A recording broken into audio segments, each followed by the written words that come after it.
মোৰ প্ৰথম প্ৰশ্নটো হৈছে জুবিন গাৰ্গে নিজকে কি বুলি ভাবে মই ৰাস্তাৰ মানুহ বুলি কওঁ নিজক আৰু গোটেই জীৱনটো প্ৰায় ৰাস্তাতে আছোঁ এনি টাইম ঘূৰি ফুৰিব লাগে ঘৰত কম থাকিবলৈ পাওঁ ৰাস্তাত বেছি থকা হয় আৰু মানুহৰ লগত থকা হয় বিভিন্ন সময়ত বিভিন্ন কামত মানুহৰ শিল্পী হৈ থাকিবলৈ মন গোটেই জীৱন মানুহৰ কাৰণে কাম কৰিবলৈ মন আৰু সেইকাৰণে মই নিজকে ৰাস্তাৰ মানুহ বুলি কওঁ ৰাস্তাৰ মানুহ ৰাস্তাফাৰিয়ান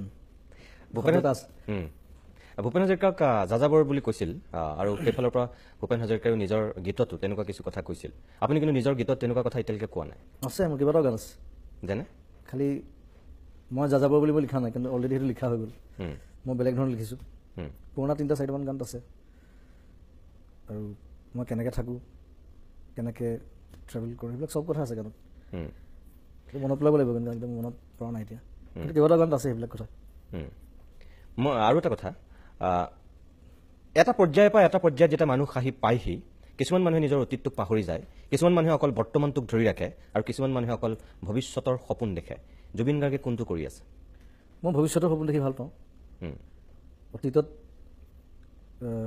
বহুত ভুল থাকে বহুত দুখ থাকিব পাৰে বহুত অদৰকাৰী নকৰিবলগীয়া কাম থাকিব পাৰে সেইকাৰণে অতীতটোক মই বেছিকৈ ঘূৰি নাচাওঁ ভৱিষ্যতে কি কৰিব পাৰিম বা বৰ্তমানে মই কি কৰি আছোঁ সেইটো মোৰ কাৰণে বৰ ইম্পৰ্টেণ্ট আৰু মই আজিৰ দিনটোৰ কাৰণে জীয়াই থাকোঁ সদায় আজিৰ দিনটো মই কিমান কাম কৰিব পাৰোঁ কিমান কাম কৰিব পাৰিলোঁ মই সেইটোৱে চিন্তা কৰোঁ মানে basically I live for this day today তেনেহ'লে ভৱিষ্যতৰ কাৰণে আকৌ কেনেকৈ নহয় আজিৰ দিনটো যদি ভাল হয় ভৱিষ্যতে এনেও ভাল হ'ব গতিকে দুটা আনুষংগিক কথা এটা জইন হৈ থাকে আজি যদি মই ভাল কাম এটা কৰোঁ মই জানো যে মই কালিও ভাল কাম এটা কৰিব পাৰিম তাতকৈ হয়তো আৰু ডাঙৰ ভাল কাম এটা কৰিব পাৰিম চ' সেইটো চিন্তা লৈ পেলাই সেইকাৰণে মই আজিৰ দিনটোত যিমান পাৰোঁ ভালকৈ লৈ যাবলৈ চেষ্টা কৰোঁ আৰু যিমান ইম্পৰ্টেণ্ট কাম ভাল কাম কৰিবলৈ চেষ্টা কৰোঁ একেদিনাই সেইকাৰণে মই অভাৰৱৰ্ক হৈ যায় কেতিয়াবা অভাৰ ষ্ট্ৰেছ হৈ যায় বেছি কাম কৰি দিওঁ মোক এনেকুৱা লাগে যেন মই কালিলৈ দেৰি হৈ যাব নেকি আজিয়ে কৰি পেলাওঁ সেইকাৰণে ৰাতিপুৱালৈকে কাম কৰি দিওঁ কেতিয়াবা আৰু ভালো হয় বাৰু কাম কিন্তু মোৰ নিজৰ কেতিয়াবা ক্ষতি হয় খোৱা চোৱা গণ্ডগোল হয় গতিকে কিন্তু মই আজিৰ দিনটো ভাল পাওঁ বেছি মই বহুদিনৰ মূৰত ষ্টুডিঅ'ত যিহেতু আজি লগ পাইছোঁ ইয়াৰ পূৰ্বে আমি কিছু কথা পাতিছোঁ কিন্তু আজি বহুত দিনৰ মূৰত লগ পাইছোঁ কাৰণে আজি কিছু কথা কিন্তু মই খোলাকৈ সুধিম মানে যাতে একো ভুল নাভাবে জুবিন গাৰ্গ মানুহজনৰ সন্দৰ্ভত অসমৰ মানুহৰ বহুত ধৰণৰ ধাৰণা পজিটিভ দিশটোৰ যদি কথা কওঁ বহুত মানুহে এনেকৈ ভাবে জুবিন অসমৰ এনেকুৱা এটা শক্তি যি অসমৰ সমাজ ব্যৱস্থা সলনি কৰি দিব পাৰে সেই কথাটো জুবিন গাৰ্গে কিন্তু নিজে বোলে বুজি নাপায় কথাটো নাই সমাজৰ কাৰণে কামটো কৰি আছোঁ কিবা এটা প্ৰব্লেম হ'লে প্ৰথম মই মাত দিব মই ওলাই আহোঁ তাৰপিছত মোৰ লগত মোৰ যিসকল থাকে তেওঁলোক ওলাই আহে বা অন্যান্য শিল্পী ওলাই আহে মোৰ লগত সেইটো কথা নহয় কিন্তু মই পলিটিকেল নহয় প্ৰথম কথা মই সমাজবাদী মানুহ ছ'চিয়েলিজমত বিশ্বাস কৰোঁ আৰু যিমান পাৰি মানুহৰ কাৰণে কাম কৰিবলৈ চেষ্টা কৰোঁ নন পলিটিকেল হয় দেই পলিটিকেল হ'লে মই কেতিয়াবা ৰাজনীতিত গ'লোহেঁতেন গতিকে পলিটিক্সৰ বাহিৰত থাকিও আমি মানুহৰ কাৰণে বহুত কাম কৰিব পাৰোঁ আচলতে আৰু এজন আৰ্টিষ্টৰ গাত আৰু পাৱাৰ থাকে মানুহৰ কাৰণে কাম কৰিবলৈ কাৰণ আৰ্টিষ্ট এনি টাইম মানুহৰ লগতে থাকে আৰু এজন আৰ্টিষ্টক মানুহে জন্ম দিয়ে চ' মই ভাবোঁ যে এইটো আৰ্টিষ্টৰ কৰ্তব্য মানুহৰ কাৰণে কাম কৰাটো আৰু সমাজৰ কাৰণে মই আৰু বহুত কাম কৰিম বুঢ়া বয়সলৈকে যিমান পাৰোঁ দৌৰিম আপুনি আৰ্টিষ্ট শব্দটো ব্যৱহাৰ কৰিছে অসমীয়াত বহুতে তাক শিল্পী বুলি কয় যিহেতু আপুনি নিজকে শিল্পী বুলি ভাবেনে মই আগতে কৈছোঁ মই ৰাস্তা মানুহ এতিয়া মানুহে মোক ডেফিনেশ্যনটো শিল্পী বুলি দিলে অলৰেডি চ' সেইকাৰণে আৰ্টিষ্ট বুলি কৈছোঁ আৰু মই আকৌ আৰ্টিষ্ট মানে AIRTIST কথা কোৱা নাই মই আৰ্টিষ্ট মানে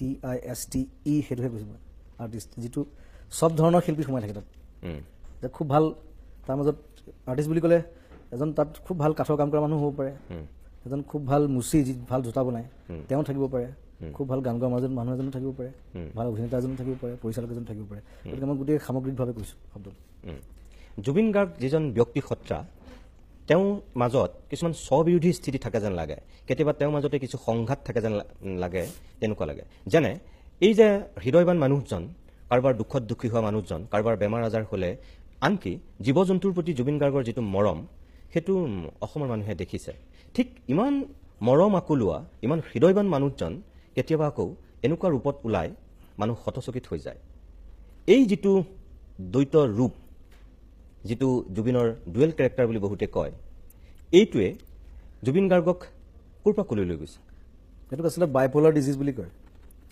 এইটো মাইণ্ড শ্বিফ্ট হয় আৰু যি মানুহে বেছি চিন্তা কৰে বেছি কাম কৰে তেওঁলোকৰ বেছিকৈ হয় এইটো এটা ডিজিজ বুলি কয় বাইপলাৰ ডিজিজ হঠাৎ মাইণ্ডটো শ্বিফ্ট হৈ যায় কেতিয়াবা মানে মাইণ্ডে মিছ কৰে কিছুমান কথা আৰু সেইটো মোৰো আছে বুলি ভাবোঁ মই মানে যিখিনি পঢ়িছোঁ বাইপলাৰৰ বিষয়ে তাৰ প্ৰভাৱ আছে মোৰ গাটো আৰু এইটো মই বহুত ডাঙৰ ডাঙৰ মানুহৰ মানে ডাঙৰ আৰ্টিষ্টৰো দেখিছোঁ যে হঠাৎ চেঞ্জ হয় হঠাৎ স্প্লিট পাৰ্চনেলিটি নিচিনা লাগে গতিকে সেইটো কণ্ট্ৰল কৰিব পাৰি আচলতে আৰু কণ্ট্ৰল কৰিব পাৰিলে ভাল নহ'লে জুবিন গাৰ্গে সেইটো কণ্ট্ৰল কৰিব নোৱাৰে নেকি মই পাৰোঁ কিন্তু মই সময়ে নাপাওঁ দেখোন কণ্ট্ৰল কৰিবলৈ সময় এটা লাগিব ইমান কামৰ মাজত থাকোঁ এনি টাইম চ' সেইবোৰলৈ ভাবিবলৈ মোৰ সময় নাথাকে আৰু সেইকাৰণে কেতিয়াবা মানে মাইণ্ডটোৱে ৰিভল্ভ কৰি দিয়ে কিছুমান কথাত আৰু মই অলপ ইম্পালচিভ সেইটো এটা প্ৰব্লেম এটা আছে মোৰ ফটকৈ ৰিয়েক্ট কৰোঁ ফটকৈ কাজিয়া কৰি দিওঁ খং উঠি যায় ফটকৈ চ' এইটো নাজানো কেতিয়া ঠিক হ'ব কিন্তু যিমান পাৰি এইটো হয়তো কম হৈ থাকিলে ভাল ভাল বয়স হ'লে বুদ্ধি হ'ব ভাল বুলি অসমীয়াত এষাৰ কথা আছে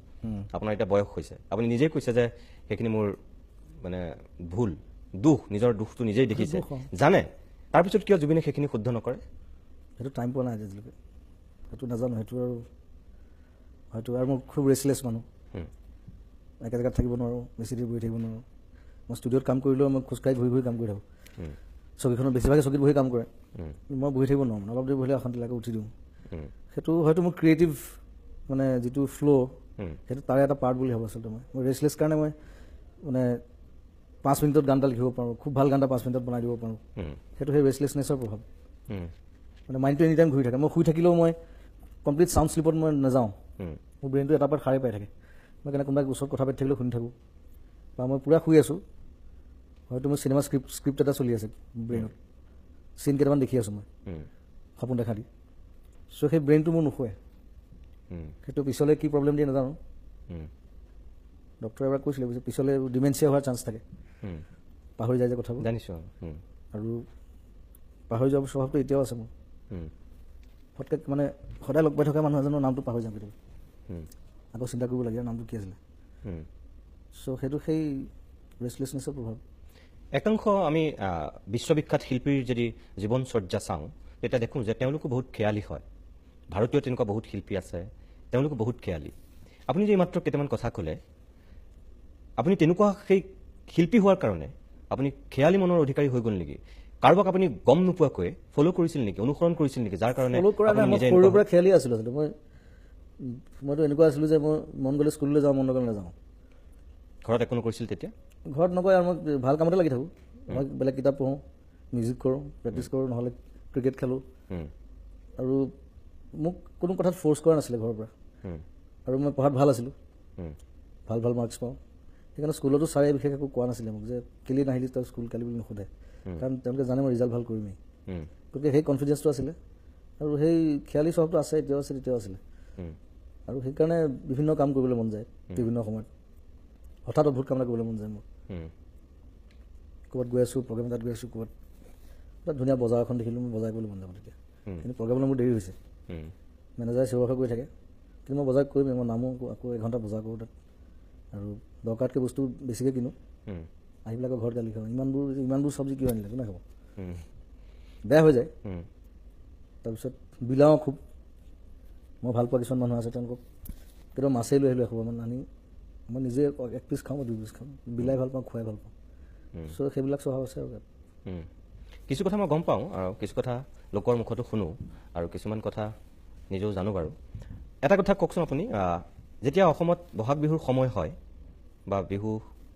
যেতিয়া চলি থাকে যোৱা কিছু বছৰ ধৰি সেই সময়ত আপুনি প্ৰায় বিতৰ্কৰ তুংগত থাকে আপুনি নিজেও চাগে অস্বীকাৰ নকৰিব বিতৰ্কবোৰ অদ্ভুত ধৰণে কৰে মানে বেছিভাগ জেগাত মোৰ গাত দুখ নাথাকে কিন্তু মই তাক মানে প্ৰটেষ্ট নকৰাকৈ থাকিব নোৱাৰোঁ কাজিয়া কৰি দিওঁ যোৱা বছৰ যিটো হ'ল যোৱা বছৰ মই 45খন বিহু কৰিছোঁ যোৱা বছৰ নাই এই বছৰ 45খন বিহুত অকল প্ৰথম বিহুখনৰ গণ্ডগোল হৈছে তাৰপিছত এখন বিহুটো কোনো গণ্ডগোল হোৱা নাই আৰু সেই গণ্ডগোলটো কোনে কৰিছে আপুনিও জানে চবেই জানে চ' তেওঁলোকে কৰিব নালাগে আচলতে গণ্ডগোল কৰি দিয়াৰ কাৰণে মই গণ্ডগোল কৰিলোঁ কিন্তু মোৰ লগত গণ্ডগোল কৰিলে মই গণ্ডগোল কৰিমেই সেইটো চিধা কথা তাৰমানে গণ্ডগোলটো আপুনি আৰম্ভ নকৰে আপোনাক লৈ বেলেগে কৰে বেলেগে কৰি দিয়ে তাৰপিছত মোৰ খং উঠে মই লাগি দিওঁ কথাবোৰ তেনেকুৱা হৈ যায় এইবিলাক নহ'লে ময়ো ভাল পাওঁ মই কেলৈ গণ্ডগোল বিচাৰিম প্ৰগ্ৰাম এটাত এই মাত্ৰ যে আপুনি ক'লে বেলেগে গণ্ডগোল কৰিলে মই কৰিমেই তাৰমানে সেইটো কি একদম পূৰ্বৰ ধাৰণা থাকে নেকি যদি মোক কোনোবাই কিবা কৰে মই তাৰমানে তাৰ প্ৰত্যুত্তৰ কোনোবাই যদি গণ্ডগোল কৰে তাক যদি প্ৰটেষ্ট নকৰে মই তাক কাপোৰ ফুলি কওঁ প্ৰতিবাদ কৰিব লাগিব, কিন্তু প্ৰতিবাদ কৰাৰো এটা ভাষা থাকিব, প্ৰতিবাদ কৰাৰো এটা ধৰণ থাকিব, এটা শৈলী থাকিব। সি যদি অসভ্যামি কৰে মই অসভ্যামি কৰিম, মই কি এৰি দিম, মই ইমান চবৰ মানুহ নহয়। কিন্তু আপুনিতো শিল্পী, আপুনিতো জ্ঞানী মানুহ, আপোনাৰ দেউতা চুৰ কাৰণে আপুনিও কি চুৰি কৰিব নেকি? সেইটোতো আপুনি কেতিয়াও জ্ঞানী মানুহৰ লক্ষণ নহ'ব তেতিয়া। নহয় চুৰ কৰাৰ কথা কোৱা নাই মই। আপুনি যে কৈছে কোনোবা যদি অসভ্যামি কৰে মই কৰিম, তাৰমানে আপুনি মহাত্মা গান্ধীৰ সেই দিন কেতিয়াবাই হেৰাই গৈছে সেইটো বিশ্বাস কৰে? না, মই গাল পাতি দিয়া মানুহ নহয়, মই চে গুয়েভাৰা শিষ্য। আপুনি যিটো ফাইট ফৰ এভৰি ইনজাষ্টিচ বুলি কথা এটা আছে, মই সেইটো অনুসৰণ কৰোঁ। তাৰমানে এনি ইনজাষ্টিচ আইল ফাইট। গান্ধী আৰু চে গুয়েভাৰাৰ দুয়োগৰাকীয়ে দুটা বেলেগ পথ আছিল। এগৰাকী বন্দুকক বিশ্বাস কৰিছিল, এগৰাকীয়ে অহিংসা নীতিক বিশ্বাস কৰিছিল। দুজন ভাল বন্ধু আছিলে, কিন্তু দুজন ভাল বন্ধু আছিলে। কিন্তু আপুনি চে গুয়েভাৰা থাকে এতিয়া একেলগে থকা আমাৰ সুভাষ চন্দ্ৰ বোসৰ গান্ধী প্ৰথমতে একেলগে আছিলে, নীতিগতভাৱে তেওঁলোকৰ কনফ্লিক্ট হ'ল, তেওঁ আঁতৰি আহিলে। কিন্তু দুইজনৰে উদ্দেশ্য এটাই আছিলে, কিন্তু যে সেই ইনজাষ্টিছটো প্ৰতিবাদ কৰিব লাগে। প্ৰতিবাদ কৰাৰ ধৰণটো চবৰে ক্ষেত্ৰত বেলেগ বেলেগ হয়, মোৰ ক্ষেত্ৰত হয়তো অলপ বেলেগ, আৰু বেছিভাগেই নেমাতে দেখিছোঁ, মাতিবলৈ টান পায়, কিবা এটা গণ্ডগোল হ'লে লাহেকৈ ছাইড কাটিত বহি থাকে। মই সেইটো মানুহ নহয়। আপুনি নিজে এতিয়ালৈকে প্ৰায় 25,000 গীত গোৱা বুলি কয়। 16,000 মান গাইছোঁ। 16,000 গীত গাইছে আপুনি এতিয়ালৈকে। 16,000 গীতৰ ভিতৰত সেই 92 চনৰ পৰা এতিয়া 2017 চনলৈকে এটা গীতৰ কথা যদি মই ক'বলৈ কওঁ, কোনটো গীতৰ কথা ক'ব? সেইটো ক'বলৈ বৰ দিগদাৰ। এতিয়া মানে বিশেষকৈ নিজৰ গানবিলাক নিজৰ সন্তানৰ নিচিনা হয় আচলতে। চ' কোনটো সন্তানক বেছি মৰম কৰোঁ বুলি ক'লে, ভাল পাওঁ বুলি ক'লে ক'বলৈতো নোৱাৰে মাক বাপেকে আচলতে। তথাপিও মাক দেউতাকৰ কোনোবা এটা সন্তানৰ প্ৰতি ক'ৰবাত অকণমান দুৰ্বলতা থাকে, কিন্তু সাধাৰণতে একেধৰণে মৰম কৰে। তথাপিও আপোনাৰ গানৰ এই 16,000 গানৰ ভিতৰত মায়াটো আছে, মায়াবিনী আছে, প্ৰতিটো প্ৰহৰ বুলি এটা গান আছে, ৰৈ ৰৈ বিনালে বুলি এটা গান আছে। এইবিলাক মোৰ আপোনাৰ জীৱনৰ যদি মই টাৰ্ণিং পইণ্ট বুলি কওঁ এটা বিশেষ গান, কোনটো হ'ব? অভিয়াছলি মায়া। মায়াৰ পিছতে মোক চবেই চিনি পাইছে বেছিভাগ মানুহে। তাৰপিছত হিয়া দিয়ানৰ গানখিনিৰ কথা ক'ব লাগিব, কাৰণ সেইখন চিনেমাৰ পিছতে মই চিনেমা জগতত ভালকৈ সোমাইছোঁ। তাৰপিছতে মোৰ এজ এ মিউজিক ডিৰেক্টৰ মোৰ ইমান অভিজ্ঞতা নাছিলে চিনেমাত। সেইখন চিনেমা কৰাৰ পিছতে মই আজিলৈকে যিখিনি চিনেমা কৰিছোঁ সেইখন চিনেমাৰ পৰা পাইছোঁ। যিহেতু মায়াৰ কথা আপুনি নিজে কৈছেই, গীটাৰখন আছে, আমি এইখিনি মুহূৰ্তত গীতটো অকণমান বহুতবাৰ শুনিছোঁ, অজস্ৰবাৰ শুনিছোঁ। তথাপিও আমাৰ দৰ্শকসকলে বেয়া পাব যদি অকল মই কথাই পাতি থাকোঁ, মাজে মাজে আপুনি 2-এটা গীত গুণগুণাব লাগিব। যিহেতু আপুনি নিজেই কৈছে অন্যতম গীতখিনিৰ ভিতৰত মায়া আপোনাৰ জীৱনৰ টাৰ্ণিং পইণ্ট হয়। অকণমান আপুনি যদি মই আপোনাক এতিয়া কওঁ, আপুনি যি ধৰণে বুজি পাইছে, বহুত মানুহে তাতকৈ বেছি আশা কৰে। আপুনি হয়তো ভাবিছে যে সেইখিনি আপোনাৰ শক্তি। মই কওঁ নহয়, আপোনাৰ পিছফালে এনেকুৱা এটা জনশক্তি আছে, এখন চৰকাৰে কৰিব নোৱাৰা কাম অসমত যদি কোনোবাই কৰোঁ বুলি ভাবে, যি 2জন বা 3জন মানুহৰ নাম যদি মই ল'ম, সেই 3জন মানুহৰ ভিতৰত এজন আপুনি। মই আকৌ কৈছোঁ, এই 3,20,00,000 জনসংখ্যা থকা ৰাজ্যখনত চৰকাৰে কৰিব নোৱাৰা কাম এককভাৱে কৰিব পৰা যি 2জন বা 3জন মানুহ আছে, তাৰ ভিতৰত এজন আপুনি। ইমানেই আপোনাৰ প্ৰচণ্ড এটা শক্তি, বিশেষকৈ যুৱ শক্তিটো আপোনাৰ পিছফালে আছে। সেই শক্তিটোক আপুনি যদি ক'ৰবাৰ পৰা ক'ৰবালৈ লৈ যাওঁ বুলি ভাবে, ৰাজ্যখনৰ চেহেৰা সলনি কৰিবৰ কাৰণে জুবিন গাৰ্গ অন্যতম এক মাধ্যম হ'ব পাৰে। সেই শক্তিটোৰ কথা আপুনি জানো আজিলৈকে ভাবিছে বা কৰিছে? সেইটো মই অলৰেডি ষ্টাৰ্ট কৰিলোঁ। সেইটো এই যোৱা 2 বছৰে মানুহে দেখিছে। মোৰ যিমানবিলাক ফেন ক্লাব আছে প্ৰায় 45টামান আছে, তাত অসংখ্য ল'ৰা ছোৱালী আছে, চব নতুন, চব য়াং, আৰু তেওঁলোকক মই একত্ৰিত কৰিছোঁ, কৰি সমাজবাদী হ'বলৈ শিকাইছোঁ। আপুনি বেয়া নাপাব, মই মাজত এটা কথা কওঁ। আপুনি যিটো ফ্ৰেণ্ড ক্লাবৰ কথা কৈছে বা সকলোকে একত্ৰিত কৰিছে, মই আপোনাক তাৰ কাৰণে শুভেচ্ছা জনাইছোঁ, ধন্যবাদো জনাইছোঁ। তাৰপিছত মই আপোনাক এনেকুৱাকৈ ক'ম, সেই মানুহখিনিৰ মাজত 3টা শ্ৰেণী আছে। 1 শুভাকাংক্ষী, 2 অনুৰাগী, 3 চামচা। চামচা মোৰ কোনো নাই, মিছা কথা। মোৰ লগত যিসকল ঘূৰে মোক ভাল পায় আৰু মোৰ লগত কাম কৰে, সেইটো কাৰণে ঘূৰে। এই 3টা শ্ৰেণীৰ ভিতৰত আপোনাৰ তাত কোনটো শ্ৰেণী বেছিকৈ আছে? সেইটো নাজানো। এতিয়া তেওঁলোকক মই যেতিয়া একত্ৰিত কৰিছোঁ, তেওঁলোকক মই কৈছোঁ যে ইউ আৰ লাইক ব্ৰাদাৰ্ছ। প্ৰথম এইটো কথা শিকাওঁ মই। আৰু এইবাৰ এতিয়া বানপানীৰ সময়তে মই যেতিয়া ৰাস্তাত পইচা তুলিছিলোঁ, মইতো চব জেগাত যাব নোৱাৰোঁ, 45টা ফ্ৰেণ্ড ক্লাবক মই লগাই দিছোঁ গোটেই, য'ত য'ত থাকে। তেওঁলোকে যথেষ্ট পইচা উঠাই পেলাই আমাক ক'ৰবাত তেওঁলোকে নিজে খাদ্য সামগ্ৰীখিনি যোগান দিছে মানুহক, আৰু কিছুমানে মেইন হেড অফিচত জমা দিছে, ইয়াত কলাগুৰি যিটো আৰ্টিষ্ট ফাউণ্ডেশ্যনৰ। তাৰ পৰা আমি সেই পইচাৰে আমি বিভিন্ন জেগাত মই টিম পঠাইছোঁ, টিম বনাই পেলাই। মৰিগাঁৱত গৈছে, কোনোবা মাজুলীত গৈছে, কোনোবা লখিমপুৰ গৈছে। চ' সেই ধৰণে কাম কৰিবলৈ শিকাইছোঁ। তাৰপিছত যোৱা বছৰ এতিয়া আমি প্লেণ্টেশ্যনৰ ওপৰত গুৰুত্ব দিছিলোঁ বহুত। আমি প্ৰায় অলমষ্ট 15,000মান গছ ৰুৱাইছোঁ গোটেই, চব ল'ৰা ছোৱালীক, আৰু গছপুলি সংৰক্ষণ সেইবিলাক কথা শিকাইছোঁ। তেওঁলোকে যথেষ্ট ভাল কাম কৰিছে আৰু দুই এজন গণ্ডগোল থাকিবই তাৰ মাজত সেইখিনি এতিয়া চাই থাকিব লাগিব উপায় নাই যে মই প্ৰথমতে মই জড়িত নাছিলোঁ তেওঁলোকৰ লগত ইমান কাৰণ মোৰ ফেন ক্লাব যেতিয়া মই ভাবিছিলোঁ যে মই তাত সোমাই পেলাই কি কৰিম কিন্তু পিছত দেখিলোঁ যে সেই মাজে মাজে কোনোবাই গণ্ডগোল কৰে তেওঁলোকৰ ভিতৰতে কেতিয়াবা কাজিয়া হয় সেইবিলাক বস্তু হ'ব নালাগে সেইকাৰণে মই হেড অফিচ গুৱাহাটীত বনাই তেতিয়া তেওঁলোকৰ মাজত ইউনিটিটো আনি পেলাই একত্ৰিত কৰিছোঁ আপোনাক যিসকলে ঘেৰি ৰাখে আপোনাৰ সোঁৱে বাবে যিসকল অনবৰতে থাকে মই সকলোকে কোৱা নাই একাংশক বাদ দি পেলাই কৈছোঁ আপুনি যিটো কথা কৈছে আপোনাৰ কোনো চামচা নাই মই কৈছোঁ যে আপোনাৰ একাংশ চামচাই আপোনাক ঘেৰি ৰাখে অনুৰাগী আপুনি নাভাবে কিন্তু অসমৰ মানুহে ভাবে তেনেকে চামচাগিৰি কৰিব বিচাৰে সেইটো তাৰ দুখ মোৰ দুখ নহয় কিন্তু মই কাকো চামচা বুলি নাভাবোঁ মই সদায় কওঁ যে ইউ আৰ মাই ব্ৰাদাৰ চাওক শুভাকাংক্ষীয়ে মানুহৰ ভুল আৰু দুখ শুদ্ধ আৰু ভুল দুয়োটাই দেখুৱাই দিয়ে ভালটোক প্ৰশংসা কৰে বেয়াটোক সমালোচনা কৰে অনুৰাগীয়ে তেওঁক সদায় ভাল হোৱাটো বিচাৰে আৰু তেওঁক নেতাৰ দৰে গণ্য কৰে যে তেওঁক সদায় ফ'ল' কৰে তেওঁ অনুগামী হ'বলৈ চেষ্টা কৰে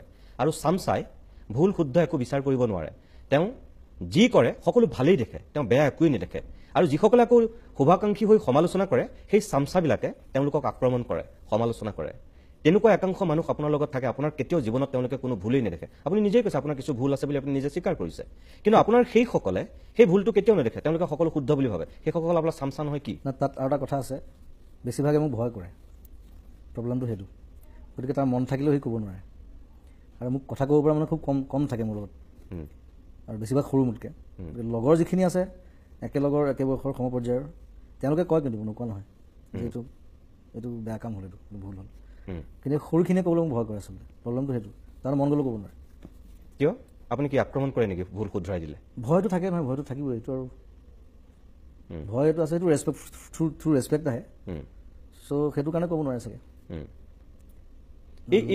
এই কথাটো আপুনি নিজে যিহেতু গম পায় ভয়ত নকয় বুলি তেওঁলোকক আপুনি এটা পৰিৱেশো দিব লাগে কেতিয়াবা যে সিহঁতি মোক এই কথাবিলাক কওক মই কিন্তু একদম চিম্পলি থাকোঁ চবৰ লগত কিন্তু তথাপি ভয় কৰে এইটো মই কি কৰিম আৰু মই মাজে মাজে খং কৰে সেইটো জানে খং উঠি যায় ফটকে সেইটো কাৰণে তেওঁলোকৰ এটা ভয় এটা আছে আৰু মোৰ সেই লগৰ সমপৰ্যায়ৰ যিখিনি তেওঁলোক থাকিলেই হ'ল মোৰ লগত তেওঁলোক ঠিক আছে আৰু মোৰ লগৰ বেছিভাগ খুব ভাল কাম কৰা ভাল পজিশ্যনত থকা মানুহ চ' মই নাভাবোঁ যে তেওঁলোকে মোক ভুল দিছে আপুনি এইমাত্ৰ যিটো কথা কৈছে খুব ভাল মানুহ আপোনাৰ লগৰ খুব ভাল বন্ধু হয় মই জানো একাংশ খুব আপোনাৰ ভাল মানুহ আপোনাৰ লগত আছে কিন্তু সম পৰিমাণে আপোনাৰ লগত একাংশ খুব তলৰ শ্ৰেণীৰ চিন্তা কৰা মানুহো থাকে মানে যিবিলাকক ক'বলৈ মোৰ বেয়া লাগিছে শব্দটো মোটামুটি ফটুৱা বুলি ক'ব পাৰি তেনেকুৱা একাংশও আপোনাৰ লগত থাকে মানুহক ইমান চৰিত্ৰ বিচাৰ কৰি থাকিবলৈ হ'লে মই কাম কৰিবলৈ সময় নাপাম গতিকে মোক সেই ফ্ৰী স্পেচটো লাগে আৰু তেওঁলোকে যদি ভুল কৰিছে সেইটো তেওঁলোক ভুক্তভোগী নিজে হ'ব তেওঁলোকে ভুল কৰাৰ কাৰণে যে আপোনাৰ বদনাম হৈছে সেইটো মই চম্ভালিব লাগিব আৰু উপায় নাই আৰু মই এই কথাখিনি আপোনাক কি কাৰণে কৈছোঁ মোৰ লক্ষ্যটো সেইটোৱেই মই নিবিচাৰোঁ কেতিয়াও জুবিন গাৰ্গক কোনোবাই সোঁৱে বয়ে থকা মানুহে ক্ষতি কৰক জুবিন গাৰ্গক কোনোবাই বদনামী কৰক মই বিচাৰোঁ জুবিন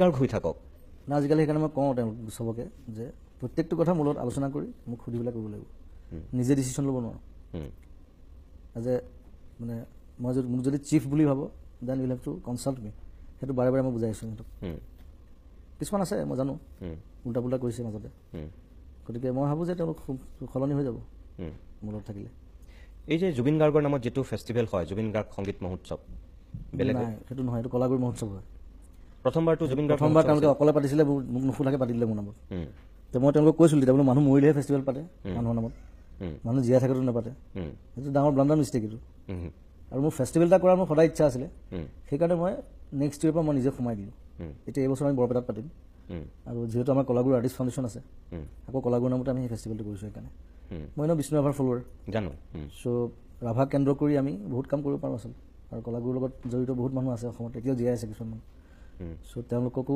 জড়িত কৰিবলৈ চেষ্টা কৰিছোঁ যোৱাবাৰ নগাঁৱত কৰিছিলোঁ বিষ্ণু ৰাভাৰ লগত এক্টিং কৰা মানুহ মাতি আনিছোঁ আমি সম্বৰ্ধনা জনাইছোঁ বিভিন্ন কালচাৰৰ বিভিন্ন জনজাতিৰ মানুহ মাতিছোঁ এইবাৰ বৰপেটাত আৰু ডাঙৰকৈ কৰিম আৰু ইণ্টাৰেষ্টিং যোৱাবাৰ মোৰ কোনো স্পনচৰ নাছিলে মই পকেটৰ পইচা কৰিলোঁ গোটেই খৰচ মই বহন কৰিছোঁ এইবাৰ খালি আমি স্পনচৰলৈ কৰিম ভালকৈ হয় মই শুভেচ্ছা এইটো মই আৰু ডাঙৰ কৰিব বিচাৰোঁ কলাগুৰু ফেষ্টিভেলটো আৰু প্ৰত্যেক বছৰ অসমৰ বিভিন্ন জেগাত কৰিম বেলেগ চহৰত কলাগুৰুৰ প্ৰসংগ ওলাইছে কাৰণে মোৰ কথা এটা হঠাৎ মনত পৰিছে কাৰণে সুধোঁ বিষ্ণু ৰাভাৰ কথা ক'বলৈ গৈ আপুনি এবাৰ জ্যোতিপ্ৰসাদৰ সন্দৰ্ভত কোনোবাই সোধোতেনে আপুনি অকণমান নক'বলগীয়া কথা এটা কৈ দিছিল আপোনাৰ নিশ্চয় মনত আছে মোক কোৱাৰ ধৰণটো ভুল হ'ল আচলতে মই দুইজনকে ভাল পাওঁ কিন্তু ৰাভাক মই বেছি ফ'ল' কৰোঁ কথাটো মই তেনেকৈ ক'ব লাগিছিলে মই অকণমান বেলেগ ধৰণে কৰোঁ ক'লোঁ সেইটো কাৰণে এটা ৰিপৰ্টেশ্যন হ'ল আৰু হুলস্থুল এটা হৈছিলে দুদিনমান কিন্তু মানে আপুনি কওঁ বুলি কোৱা নাছিলে সেইটো কাৰণ মোক কোৱাৰ ধৰণটো বেলেগ হৈ গ'ল উম, মই যে ৰাভাক বেছি ভাল পাওঁ বা বেছি ফ'ল' কৰোঁ উম, সেইটো কথাই ক'ব লাগিছিলে মই কাৰণ বেলেগ ধৰণে ওলালে মুখৰ পৰা চ' কথা ভুলকৈ ক'লে গণ্ডগোল হয় এইটো আজিকালি কাৰণ অকণ চাই চিতি সাৱধান কৰিবলৈ শিকিছোঁ চাই চিতি আৰু মই অলপ সাৱধানে খাৰাং খাচ ক'বলৈ কওঁ, চিধা চেষ্টা চিধি কৰিছে তাৰমানে আপুনি ভাবি চিন্তি নোকোৱাৰ কাৰণে বিগত সময়ছোৱাত আপুনি শলঠেকত যে পৰিছিল সেইটো আপুনি আজি স্বীকাৰ কৰে দুইবাৰ পৰিছোঁ নিশ্চয় উম, সেইটো দেখিছে চবে উম, ময়ো দেখিছোঁ উম, চবে মোৰ ইণ্টেনশ্যন নাছিলে কিন্তু কোনো উম, কাৰোবাক হেৰি কৰিব কাৰোবাক উম, মই আৰ্টিষ্টক কেতিয়াও মানে তোলা চনিয়ে নাচাওঁ কেতিয়াও উম। আমি জুবিন গাৰ্গৰ লগত এনেকৈ কিছু কথা পাতিম গীত শুনিম আজি অকণমান সময়ৰ কাৰণে মই অভিমত অনুষ্ঠানত বাণিজ্যিক বিৰতি লৈ লৈছোঁ তাৰপিছত পৰৱৰ্তী অংশলৈ উলটি আহিম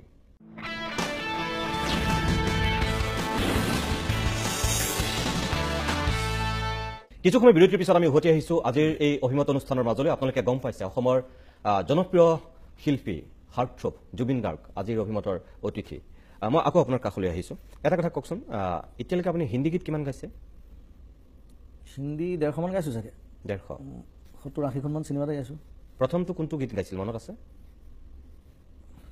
প্ৰথমে চিনেমাত প্ৰথমটো বাৰু মই এলবাম কৰিছোঁ মই চান্দিৰাত বুলি নিজে এটা এলবাম কৰিছিলোঁ তাৰপিছত চিনেমা বুলি ক'লে মই কাঁটেই চিনেমাত এটা গান গাইছিলোঁ সেইটো শ্বান মই এইটো ডুৱেট আছিলে সঞ্জয় দত্তেও অকণমান দুলাইন গাইছিলে এইটো সঞ্জয় দত্তে এনেকৈ গাই চাইছে আৰু চবে গান গোৱাৰ ইচ্ছা এটা থাকে আৰু গানটো হিটো হৈছিলে চিনেমাখন ডাঙৰ চিনেমা আছিলে অমিতাভ বচ্চন আছিলে সঞ্জয় দত্ত চ' সেইটো গানেই হ'ব লাগে মোৰ মতে মানে হিন্দী বলিউড বুলি ক'লে আৰু সেইটো গান প্ৰথমতে আহে কাঁটে আৰু তেতিয়াৰ পৰা যি আৰম্ভ কৰিছিল এতিয়ালৈকে মুঠ 150মান গাইছে 150মান গান গাইছোঁ এটা সময়ত আপুনি হিন্দী গীতৰ প্ৰতি থকা আকৰ্ষণ বা বেলেগ কাৰণতেই হওক আপুনি মুম্বাইলৈ গুচি গৈছিল থকা আৰম্ভ কৰিছিলোঁ আৰু তাৰপিছত আপুনি মুম্বাইত নিজে খোপনি পুতিব নোৱাৰিলে নে আপুনি বাধ্য হৈ পেলাই অসমলৈ ঘূৰি আহিলে মই অসম ভাল পাওঁ কাৰণে ঘূৰি আহিছোঁ প্ৰথম কথা আৰু মুম্বাইত মই এতিয়া প্ৰুভ কৰিবলৈ একো নাই গোটেই এৱাৰ্ড চেৱাৰ্ড গোটেই সোপা পালোঁ চবে মোক চিনি পায় গান চান হিট হ'ল এতিয়া আকৌ নতুনকৈ কি প্ৰুভ কৰিবলৈ আছে মই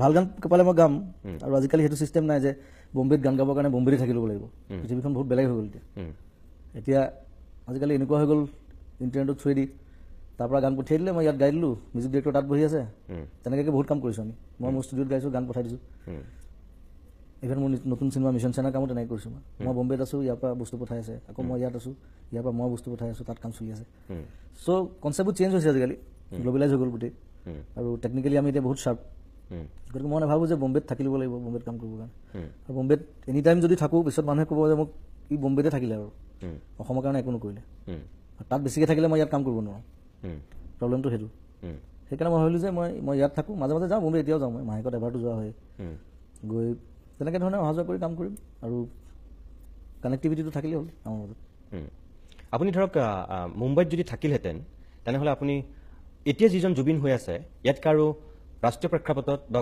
ভাৰতবৰ্ষৰ কাৰণে আৰু বেছি যদি সুযোগ পালেহেঁতেন বুলি মই কওঁ তেতিয়া সুযোগ বুলি নহয় মই গান বেছি পালোঁহেঁতেন এতিয়া মই নেশ্যনেল এৱাৰ্ডো পাইছোঁ নেশ্যনেল এৱাৰ্ড পোৱাৰ পিছত মই ইণ্ডিয়াত আৰু মোৰ মানে ভাবিবলগীয়া একো নাই দেটছ দ্য ডেড এণ্ড মই এতিয়া ভাবিলে ইণ্ডিয়া বাহিৰত ভাবিব লাগিব মই সেইকাৰণে এতিয়া ইংলিছ এলবাম এটা হেৰি কৰি আছোঁ প্লেন কৰি আছোঁ 4টামান গান কৰিছোঁ অলৰেডি চ' মই এটা ইণ্টাৰনেশ্যনেল এলবাম এটা মানে ৰিলিজ দিয়া মোৰ প্লেন আছে ইউনিভাৰ্চেল মিউজিকৰ পৰা কথা পাতিছোঁ মই চ' তেতিয়া বাহিৰৰ দেশতো মোৰ গান বাজিব বেলেগ আপুনি খুব কম সময়তেই কম গীত গাই আপুনি মুম্বাই তথা আমাৰ ৰাষ্ট্ৰীয় প্ৰেক্ষাপটখনত আপুনি উজলি উঠিছিল কেইটামান গীতে আপোনাক ক'ৰবাৰ পৰা ক'ৰবালৈ লৈ গৈছিল আপুনি নিশ্চয় সেই কথাটো জানে কিন্তু সেই মানুহজন পৰৱৰ্তী সময়ত বহুতেই কয় যে খেয়ালি মনৰ কাৰণেই হওক বা মানুহজন জুবিন হোৱাৰ কাৰণেই হওক নাই মুম্বাইত তেওঁ টিকিব নোৱাৰিলে তাত থাকি ভাল নাপাওঁ য'ত থাকি ভাল নাপায় মই তেতিয়াও থাকিব নাপায় আৰু মই সেই নহয় মই এইটো ক'ব বিচাৰিছোঁ আপুনি বহু ক্ষেত্ৰত এনেকুৱা লাগে আপুনি খুব সাংঘাতিক প্ৰফেচনেল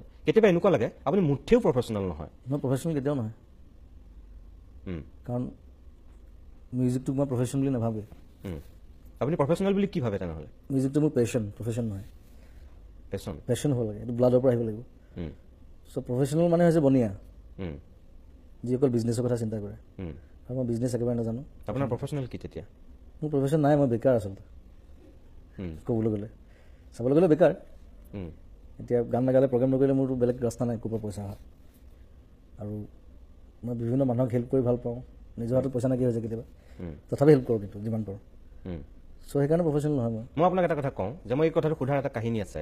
ক্ৰিছ 3ত আপোনাৰ এটা ঘটনা ঘটিছিল, যি কাৰণে সেই সময়ত আপুনি নিজেও জানে যে কিমান দেৰি পলমকৈ যোৱাৰ কাৰণে ৰাকেশ ৰোশনৰ নিচিনা মানুহৰ চকুত অলপ বেয়া পাইছিলে দেৰিকৈ যোৱাৰ কাৰণে, কিন্তু গানটো কি যেতিয়া হৈছিল আপুনি সেই ঘটনাটো ক'ব নেকি? একো নাই, বম্বেতটো ট্ৰেফিক জামটো জানে, মানুহ আধা জীৱন ট্ৰেফিক জামত গুচি যায় তাত, সেইটো এটা কাৰণ নথকা। মই সেইদিনাখন সঁচাকৈ ট্ৰেফিক জামৰ কাৰণে আপোনাৰ পলম হৈছিলে নে? অভিয়াছলি তাৰপিছত মিত্তাল মোৰ মেনেজাৰ আছিলে। বম্বেত মানে মানুহ এজনে কাম কৰি যদি ওলাই যায় মিনিমাম 2 ঘণ্টা আগতে ওলাব লাগিব, আৰু দিনটো কাম কৰি যেতিয়া মানুহটো ঘূৰি আহে যদি হিচাপ কৰে দিনটো 5 ঘণ্টামান ট্ৰেফিক জামত যায়। তেনেকৈ যদি হিচাপ কৰে গোটেই জীৱনটো আধা জীৱন ট্ৰেফিক জামত যাব। ঠিক আছে, আপুনি ট্ৰেফিক জামত গৈ পেলাই দেৰি হৈছিল, তাৰপিছত কওকচোন কি হৈছিলে? তাৰপিছত আহিলোঁ মই, আৰু একো নাই। তেওঁ ক'লে ইমান দেৰিকৈ কেলৈ আহিছিলে, মোক ক'লে দেৰি কেলৈ হ'ল। মই ক'লো কিমান দেৰি হৈছিল আপোনাৰ সময়ত? 1.5 ঘণ্টামান হৈছে। মই বোলো দেৰি হ'ল, ট্ৰেফিক জাম আছিলে আৰু তেনেকৈ মইতো ইষ্টত থাকোঁ, তাৰ পৰা আহিছোঁ। তাৰপিছত গানটো দিলে, গানটো মই 20 মিনিটমান গাই দিলোঁ। তেতিয়া মানে চাইছোঁ দেই, মোক সুধিছে তই মেচিন নে মানুহ? মই বোলো একো নাই, মই যে দেৰিকৈ আহিলোঁ যে টাইমটো মই মিলাই দিলোঁ সেইকাৰণে। চ' তাৰপিছত মোক ভাল পোৱা হ'ল আৰু এইবোৰ সৰু সৰু ঘটনা জমি থাকে আৰু। আপুনি যিমানখিনি 150 হিন্দী গীত গোৱাৰ কথা কৈছে, তাৰ ভিতৰত মোৰ এটা খুব ভাল লগা গীত হৈছে ইয়া আলি। মই ভাবোঁ সেইটোৱে আপোনাক গোটেই সৰ্বভাৰতীয় প্ৰেক্ষাপটত এটা বেলেগ চিনাকি দি দিছে। সেইটো one of the massive hit, আৰু এইটো মানে অকল ইণ্ডিয়া বুলি নহয়, সেইটো বাহিৰৰ দেশতো বহুত পপুলাৰ গানটো, বিভিন্ন দেশত। তাৰপিছত মই বিভিন্ন দেশত প্ৰগ্ৰেম কৰিবলৈ গৈছোঁ, আৰু তাৰ আপুনি এৱাৰ্ডো যিহেতু বাহিৰত এৱাৰ্ডো পালোঁ বাহিৰত। আৰু বিশেষকৈ বাহিৰৰ ক্লাব যিটো চাৰ্কিট, পাববিলাকত ক্লাববিলাকত সেই গানটো বাজিবই আৰু গ'লে। চ' বিভিন্ন সাক্ষাৎকাৰত আপুনি সেই কথাটো কৈছে, হয়তো মোৰ ইয়াতো আগতে কৈছে যদি মোৰ পাহৰিছোঁ, কৈছে চাগে। তথাপিও অকণমান যদি আপুনি কাহিনীটো কৈ দিয়ে, দৰ্শকসকলে হয়তো ভাল পাব যে সেই গীতটো আপোনাক গাবলৈ দিয়া হোৱা নাছিল, আপোনাক বেলেগ এটা গীত গাবলৈ দিছিল। মোক বেলেগ এটা গীতৰ কাৰণে মানিছিলে, আৰু তাৰপিছত হঠাৎ মই যিটো গানৰ কাৰণে মোক মাতিছিলে সেইটো পিছত কেকে গালে, কেকে গোৱা হ'ল। আৰু মই গানটো যিটো গানৰ কাৰণে মাতিলে মোক সেই গানটো গাই থাকোঁতে মই তাক প্ৰীতমক ক'লোঁ যে আৰু গান আছে নাই কিবা বেলেগ টাইপৰ গান। সেই গানটো মই বৰ কমফৰ্টেবল পোৱা নাই গাই পেলাই। তাৰপিছত সি ক'লে এটা গান আছে, আমি 5জনমান ছিংগাৰক গাইছোঁ, ইভেন মই নিজেও গাই চাইছোঁ, সি গাই চাইছিলে গানটো। কৈছে আমাৰ কাৰ পচন্দ হোৱা নাই। তেতিয়াই গানটো মোক উলিয়াই দিলে। আৰু তেতিয়া মই গানটো গোৱাৰ পিছত, মাজৰাতি আছিলোঁ 2টামান বজাত, গোৱাৰ পিছত তেতিয়া প্ৰীতমে মানে তেতিয়া মোক কৈছে যে এইটো ভুল কৰি আছিলোঁ আমি, যে গান এইটো তোৰ গানহে আচলতে, আৰু গান ভুল ছিংগাৰ হাতত পৰিলে সেই মজাটো নাহে। সেইটো কাৰণে মই এজ এ মিউজিক ডিৰেক্টৰ কৈছোঁ, মই সদায় চিন্তা কৰি লওঁ যে এই গানটো মই কাক গোৱাম, ফিমেল আৰ্টিষ্ট হওক বা মেল আৰ্টিষ্ট হওক। আৰু আজিকালি মই নতুন ছিংগাৰ চবকে গোৱাওঁ, ইয়াত চিনেমাবোৰত গৈ আছোঁ। চ' সেইটো আগতে ডিচাইড কৰি লওঁ, এইটো মই ইয়াকহে ক'ম, এইটো ইয়াকহে গোৱাম। কাৰণ সেই ভুলটো কৰি দিলে পিছত ইৰেজ কৰিবলৈ বেয়া লাগে, সেই আৰ্টিষ্টজনে মনত দুখ পায়। বম্বেত সেইটো খুব চলে। সেইটো মই আৰু এটা কাৰণ বম্বে বেয়া পাওঁ, মই মানে আৰ্টিষ্টক লৈ এক্সপেৰিমেণ্ট কৰি তাত একেটা গান 5জন আৰ্টিষ্টক গোৱাই দিব। এতিয়া গানটো নোলোৱালৈকে সেই আৰ্টিষ্টক ক'ব নোৱাৰে যে মই এইটো গান গাই থৈ আহিছোঁ, পিছত দেখিব যে এইটো মাতটো নাই মোৰ।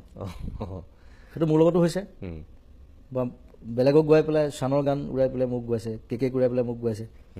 সেইটো মই তাত কওঁ, তেতিয়া মই মিউজিক ডিৰেক্টৰজনক বোলো এইটো একদম ভুল কাৰবাৰ আচলতে।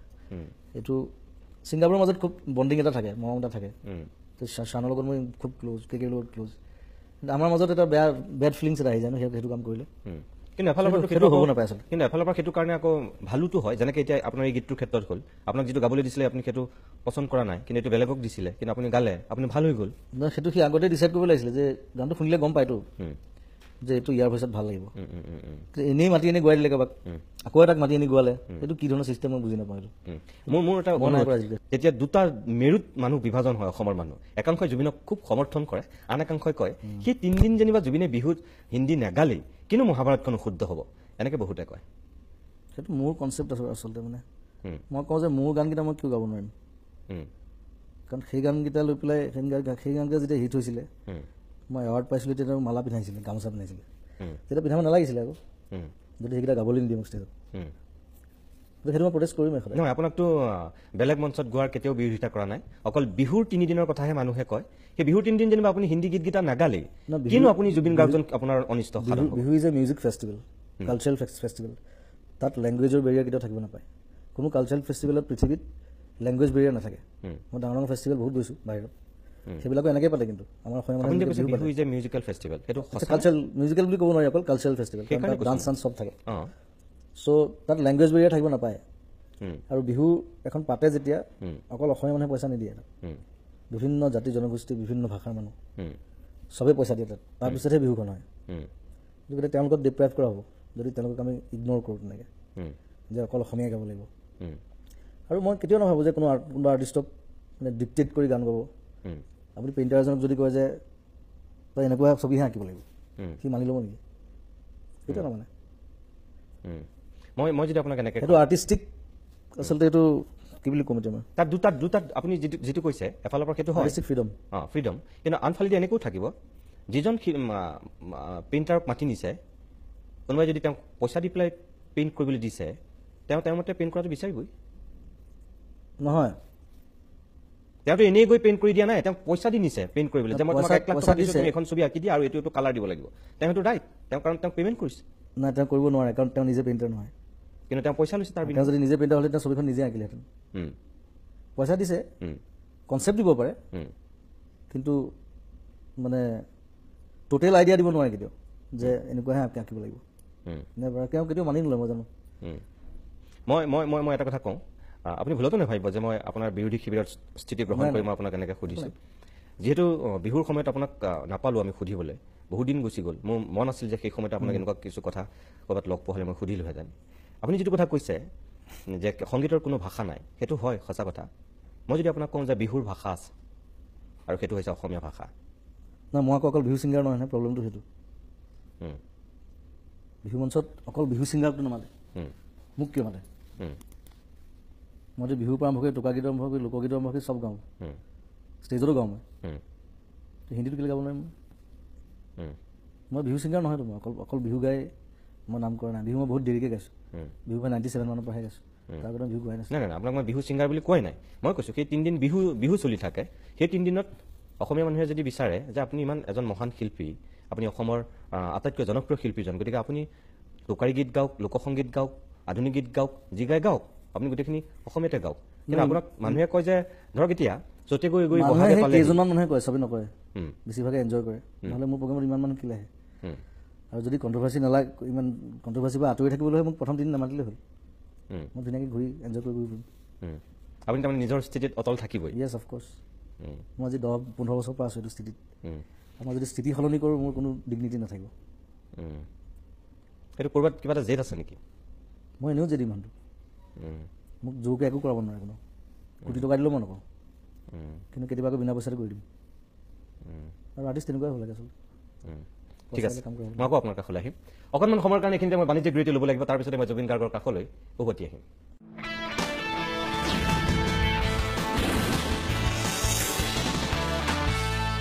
কিছু সময় বিৰতিৰ পিছত আমি উভতি আহিছোঁ অভিমতৰ পৰৱৰ্তী অংশলৈ। আপোনালোকে গম পাইছে আজিৰ অভিমতৰ অতিথি জুবিন গাৰ্গ। মই অতি ব্যক্তিগত কথা এটা সোধোঁ, জুবিনৰ যিটো বেশভূষা অলপ বিচিত্ৰ, অসমৰ গায়কসকলৰ ভিতৰত একক।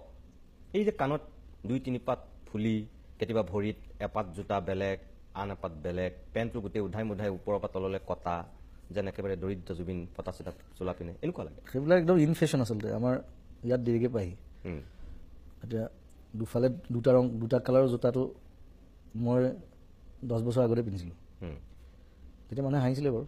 হুম, এতিয়া কিন্তু সেইটো ইনফেশ্যন। হুম, এতিয়া এইবাৰ ৱৰ্ল্ড কাপত বা অলিম্পিকত মানুহে মন কৰিছে চাগে, হুম, প্লেয়াৰবিলাক চবে বেলেগ বেলেগ কালাৰ পিন্ধিছে। হুম, আৰু বাহিৰৰ ব্ৰেণ্ডবিলাকৰ তেনেকুৱা জোতাই ওলায়, মানে ডিফাৰেণ্ট বাই কালাৰ বুলি কয়। হুম, ডিজাইনটো একে থাকে, কিন্তু কালাৰটো বেলেগ থাকে। হুম। আৰু নে সেইটো জুবিনে নিজে কৰোঁ বুলি কৰে নে ক'ৰবাত দেখি আহি পেলাই কৰে? না, সেইটো মই বাহিৰত মই ক'ৰবাত দেখিছিলোঁ, মই 10 বছৰমান আগতে। হুম, আমাৰ ইয়াত তেতিয়া অহা নাই, আজিকালি বম্বে চম্বেত ওলাইছে বাৰু, হুম, কিন্তু মানুহে পিন্ধিবলৈ সাহস নকৰে বেছিভাগে। আৰু ড্ৰেছ চেন্সটো মোৰ অলপ বেলেগ, ষ্টাইল ষ্টেটমেণ্টটো মোৰ বেলেগ।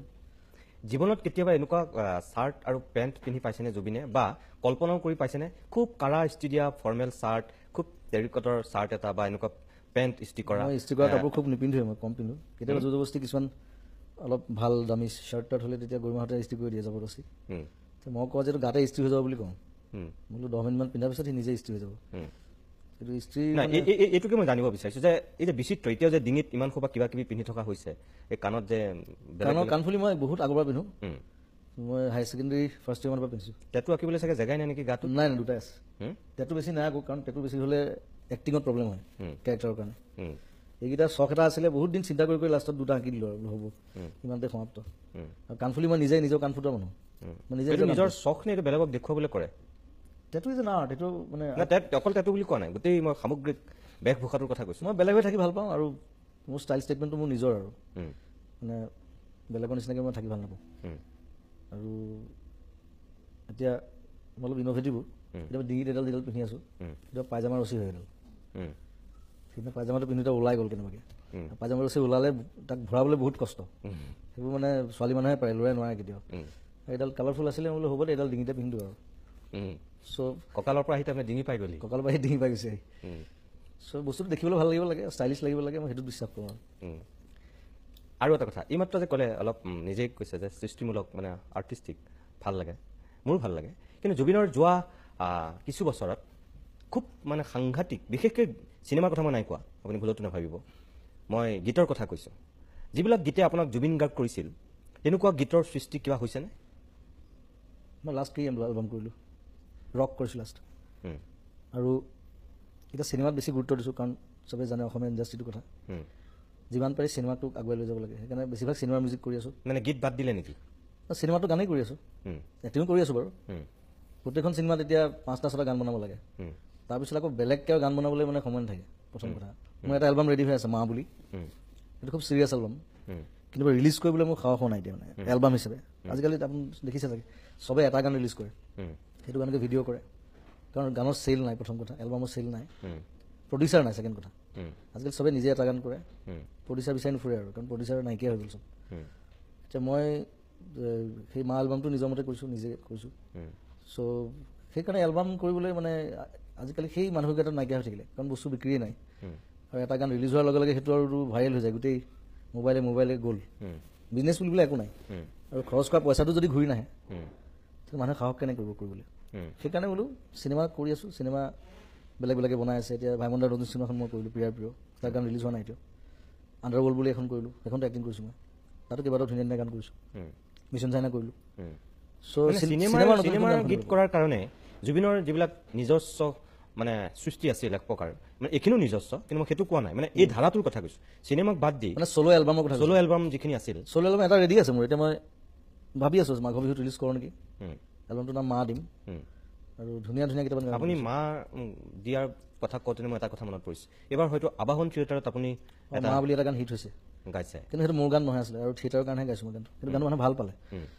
কিন্তু মোৰ মা এলবামৰ কনচেপ্টটো একেবাৰে বেলেগ। সেই গীতটো কিন্তু মানুহে বহুত আদৰি লৈছে, আপুনি গম পায়? আপুনি জানো, য়েছ, অকণমান সেইটো একদম মন নাই মোৰ, কাৰণ ৰিলিজ হোৱাৰ পিছত মই মানুহৰ মুখতে শুনিছোঁ, শুনিবলৈ সময় পোৱা নাই।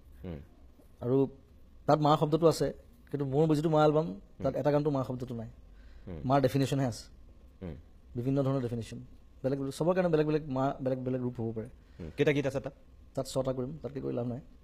সাজু নেকি? 6টা মোৰ অলমষ্ট 4টা গান ৰেডি হৈ গ'ল, আৰু এটা গান দিগন্ত ভাৰতীয়ে বনাই আছে, 4টা, বাকী 4টা মোৰ, দিগন্ত এটা কৰিছে, আৰু লাষ্ট 6 নম্বৰটো আকৌ মই নিজে। তাৰ এটা গীত শুনিব পাৰোঁ নেকি আমি এতিয়া? ৰিলিজ হোৱা নাই কিন্তু হ'ব।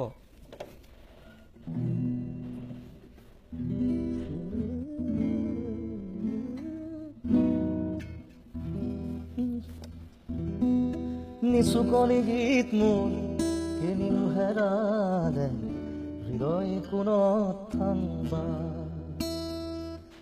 জ্বলি থকা জেউতি কিনিনো নোৱাৰে, সমীৰত ধুমুহা গান, এন্ধাৰে সাৰ পাই হাঁহি মাৰি কয়, তইহে মোৰ সন্তান, তইহে মোৰ সন্তান। নিচুকনি গীত মোৰ কিনিনো হেৰালে, হৃদয় কোনত থানবা, জ্বলি থকা জেউতি কিনিনো নোৱাৰে, সমীৰত ধুমুহা গান। এইটো অলপ বেলেগ ধৰণে লিখিছোঁ গানটো।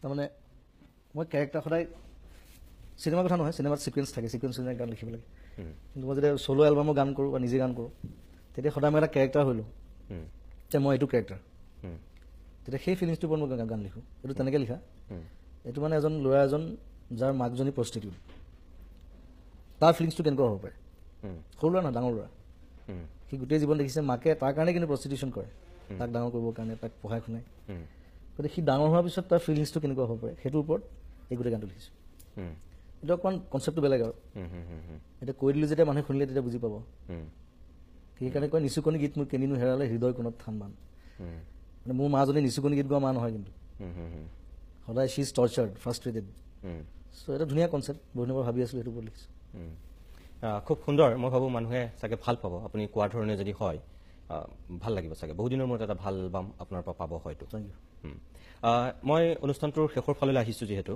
মই কেইটামান পোনপটীয়াকৈ আপোনাক কথা সুধিম অসমৰ গায়কসকলক মই শিল্পী বুলি কোৱা নাই বহুত গায়কক মানে ধ্বংস কৰিছে দুটা বস্তুৱে এক তেওঁ যোগ্য প্ৰতিদ্বন্দ্বী যেতিয়া ওলায় তেতিয়া এজনৰ ধ্বংসযজ্ঞ আৰম্ভ হয় দুই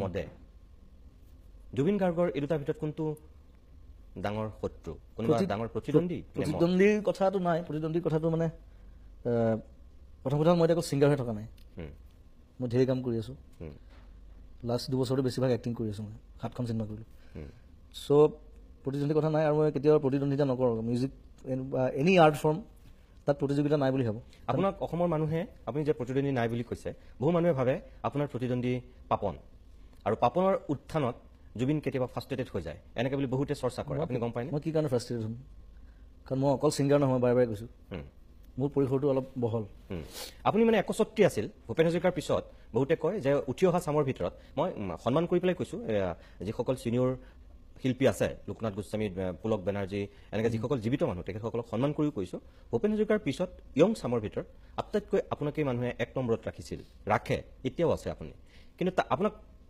প্ৰত্যাহ্বান জনাব পৰাকৈ বহু দীঘলীয়া সময় এটা অসমত কোনো ওলোৱা নাই বহুত ওলাইছে গায়ক গায়িকা নাই কোনো পৰা নাই কিন্তু এটা সময়ত পাপনৰ আৱিৰ্ভাৱ হোৱাৰ পিছত বহুতেই ধৰি লৈছে যে জুবিনক টক্কৰ দিয়া এজন ওলালে টক্কৰ শব্দটোৱে মই ব্যৱহাৰ কৰিছোঁ আৰু সেইজন বেলেগ কোনো নহয় পাপন আৰু পাপনৰ সেই উত্থানত জুবিন কেতিয়াবা ক'ৰবাত শংকিত হয় যাৰ কাৰণে জুবিনে নক'বলগীয়া কথা কয় নকৰিবলগীয়া ঘটনা ঘটায় মিছা কথাটো এনেকৈ বহুতে ভাবে উলিয়াইবিলাক মই শংকিত হোৱাৰ কোনো কথা নাই কাৰণ মোৰ 25 বছৰ হ'ল পাপন অকল 5 বছৰ হৈছে গতিকে মই কেলেই তাৰ লগত প্ৰতিযোগিতাত বুলি ভাবিম মই বহুত আগতে আহিলোঁ পাপন হাৰ্ডলি 5 years হৈছে তাৰ আৰু সি ভাল কাম কৰি আছে নতুন আৰু ইণ্টাৰেষ্টিংলি পাপনক প্ৰথম অসমীয়া এলবামত মই গাইছিলোঁ নহয় আপুনি গাইছিলে মই গাইছিলোঁ সিংহজোনাক বুলি এলবামত আৰু সেইটো তাৰ প্ৰথম ৰেকৰ্ডেড আছামিজ ছং কথাটো এনেকুৱা হৈছে নেকি যিধৰণে আপুনি মাত্ৰ ক'লে স্নিগ্ধ জোনকাত আপুনি পাপনক প্ৰথম গাইছে ঠিক একেদৰে জিতুল সোণোৱালেও আপোনাক প্ৰথমে বাদ্যযন্ত্ৰী আপুনি ব্যৱহাৰ কৰিছিল সেই জিতুল সোণোৱালক আপুনি উৰাই দিছিল এটা সময়ত জিতুলাই মোক তেনেকৈ পাপনে আপোনাক উৰাই দিছে এতিয়া জিতুলাৰ লগত মই কীবৰ্ড বজাইছিলোঁ মোক উৰাই দিব নোৱাৰে এইটো লাভ নাই ৰজা এটাই থাকে মন্ত্ৰী ধেৰ থাকে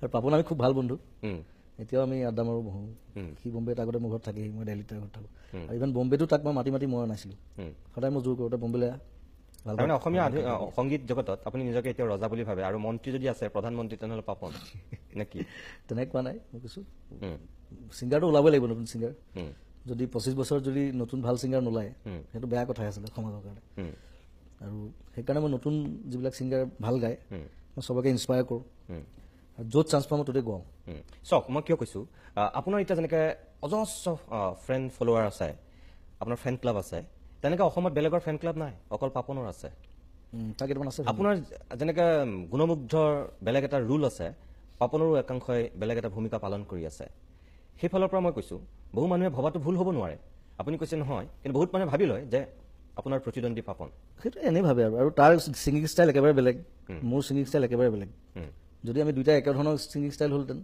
তেতিয়া কিবা এটা চিন্তা আহিব অহাৰ যুক্তি এটা থাকিলেহেঁতেন কিন্তু সি একদম বেলেগ জনৰ ছিংগাৰ তাৰ গানবোৰো বেলেগ এতিয়া আপোনাৰ পিছৰ চামত পাপনৰ পৰা ধৰি একেবাৰে মই নীল আকাশলৈকে যদি কওঁ যিমানখিনি গীত গাই আছে আপুনি খুব সম্ভাৱনা দেখা খুব নতুন নাহিদো হ'ব পাৰে তাত খুব সম্ভাৱনা দেখা আপোনাৰ চকুত কোন হ'ব পাৰে নাহিদ বহুত সৰু নাহিৰ কথা মই এতিয়া নকওঁ তাই মেচিয়ৰ্ডে হোৱা নাই তাৰ ভইচ এতিয়াও তাইক মই ৰিচেণ্টলি চিনেমাখনত গাইছোঁ আৰু তাই কিবা বছৰ লাগিব ফুল মেচিয়ৰ্ড ভইচ হ'বলৈ এতিয়া পপুলাৰ বুলি ক'বলৈ গ'লে কোন পপুলাৰ বাবু ভাল গায় দীক্ষিতেও যথেষ্ট ভাল গায় ৰিচেণ্টলি মই নীলাকাশৰ তাক মই লগ পালোঁ সি মোৰ লগত ফুটবলো খেলে মোৰ টিমত তাৰ গোৱাৰ ষ্টাইলটো মই ভাল পাইছোঁ আৰু কিছুমান নতুন ল'ৰা আছে সিদ্ধাৰ্থ বুলি ল'ৰা এটা আছে ভাল গায় সিদ্ধাৰ্থ হাজৰিকা বম্বেতে থাকে সি আৰু সম্ভাৱনাময় আছে, যথেষ্ট ছিংগাৰ আছে।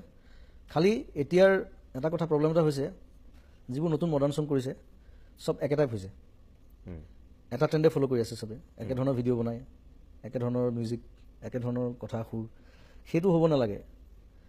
এতিয়া মই কি কৰিছিলোঁ, মই যেতিয়া প্ৰথম ওলাইছিলোঁ অনামিকা, এটা বস্তু মানে মন কৰিবলগীয়া যে অনামিকাৰ পিছত মই যিখিনি এলবাম কৰিছোঁ প্ৰত্যেকটো এলবাম বেলেগ বেলেগ কনচেপ্ট, বেলেগ বেলেগ ষ্টাইল কৰি মই বেলেগ বেলেগ এক্সপেৰিমেণ্ট কৰিছোঁ। তাত মায়া বেলেগ, আশা বেলেগ, ৰং বেলেগ, শব্দ একেবাৰে বেলেগ, যন্ত্ৰ কৰিছোঁ, যন্ত্ৰ একদম বেলেগ, একদম লাষ্ট এলবাম ৰক কৰিছোঁ, এইটো ফুল ৰক ষ্টাইলত কৰিছোঁ। চ' সেই ভেৰিয়েশ্যনবিলাক থাকিব লাগিব, তেতিয়া সেই ছিংগাৰজনৰ গোটেই আচল কোৱালিটিটো তেতিয়া ওলায়।